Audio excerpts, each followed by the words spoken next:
We've just passed the 1-year anniversary of our country going into lockdown with the coronavirus crisis. I don't know, as you look back over this last year, what your highlights are and what the things are that you found incredibly difficult. But I came across somebody who had worked out some of the things that we as a country and we as a world have done during this past year. Some of them are good, some of them are interesting, some of them are not so good. This is what they concluded. There have been 5 public addresses by the Queen, a 5% reduction in global emissions, 10 evenings when we clapped for carers, 30% reduction in air pollution, 103 PE with Joe Wicks sessions, of which I did 1, 36% of people working from home, 68% increase in the sales of rosé wine, 135 number 10 COVID press conferences, 276% rise in sales of hot tubs, 3 million more people claimed universal credit, 840 million school days were lost, £4.1 billion spent on the Deliveroo app, 12.5 billion single-use face masks were sent to landfill. So there's good and there's bad stuff that's come out of this past year. For me, as I look back, there were times when I really enjoyed the slower pace to life. But if I'm honest, these last few months I have been frustrated, I have felt weary and tired and fed up of the whole thing, just wanting it to be over, just wanting to get to the promised land where it no longer has such an effect upon all of our lives. And there's been a passage that has been kind of my go-to passage over the last few weeks and months. A passage that has given me a framework as to how I negotiate my tiredness and my lack of enthusiasm and just feeling jaded.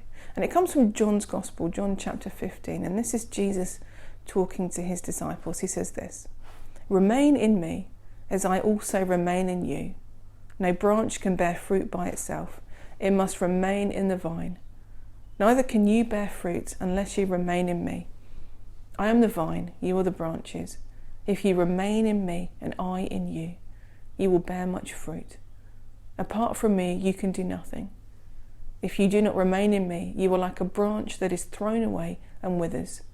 Such branches are picked up, thrown into the fire and burned. If you remain in me and my words remain in you, ask whatever you wish, and it will be done for you. This is to my Father's glory, that you bear much fruit, showing yourselves to be my disciples. As the Father has loved me, so have I loved you. Now remain in my love.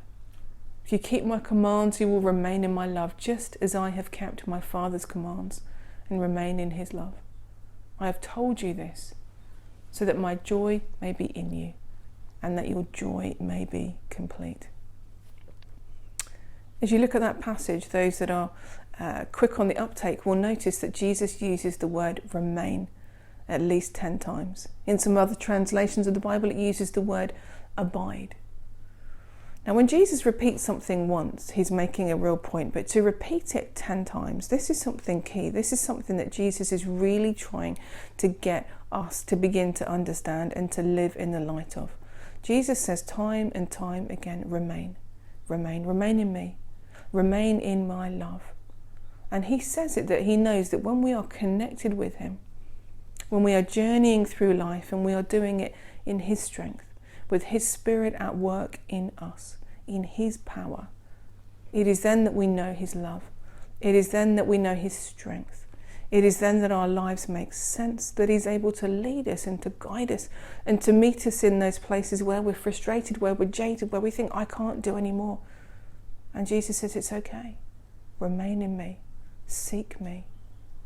Entrust your life to me, and I'll meet you, and I'll strengthen you, and I'll love you, and I'll lavish you with joy, that your joy may be complete.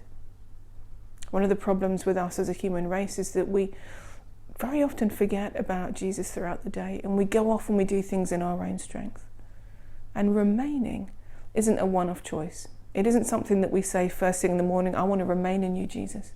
and then go off and do our own thing. One of the things that I've learned is that to remain in Jesus, for me, means to be having a constant conversation with him throughout the day. That when I go on to my next task or my next phone call or the next thing to do, it's a sense of, okay, Jesus, would you help me? I want to do this in your strength. I want to do this with you at work through me. I can't do it on my own. I'm tired. But would you help? Would you fill me? And would you work? And so I want to encourage you, maybe as we come to the end of this devotional, just to spend some time, sit in Jesus' presence and say, Jesus, I want to learn to remain in you. Would you help me? Would you prompt me? Would you help me throughout this day and tomorrow and the next day to remain in you? I need your strength. I need your help. I want to experience your love. I don't just want to live my life in my strength, but I want to remain in you. I want to bear fruit. I want to know you at work in me. I want to know your love for me. I want to be spurred on by you. I want to encourage you. Jesus says, remain in me. Let's seek to remain in him today, tomorrow, and in this week ahead.